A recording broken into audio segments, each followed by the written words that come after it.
এই দেখো সকাল সকাল বাড়িতে কি রান্না হচ্ছে। এটা হচ্ছে কি বলো তো, এটা হচ্ছে রস, খেজুর গাছের রস, সেটা দিয়ে বানানো হচ্ছে পায়েস। এটা না এক গাবলা ছিল, জ্বালাতে জ্বালাতে হাফ গাবলা হয়ে গেছে। এই হচ্ছে কলসি, আর এই কলসির এক কলসি রস এনেছিল, তাহলে বুঝতে পারছো কতটা রস এনেছিল। তো এখন জ্বালিয়ে জ্বালিয়ে একটুকুন হয়েছে, আর এটা দিয়ে পায়েস হচ্ছে। তো দেখতে পাচ্ছ এর মধ্যে না, এই দেখো আতপ চাল দিয়েছে। আতপ চাল না, এটা হচ্ছে হ্যাঁ আতপ চাল।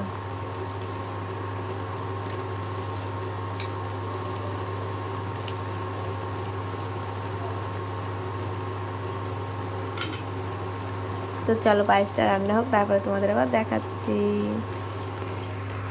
তো চলো, এটা নারকেল, আর এখন আমি দিয়ে দেবো নারকেলগুলো।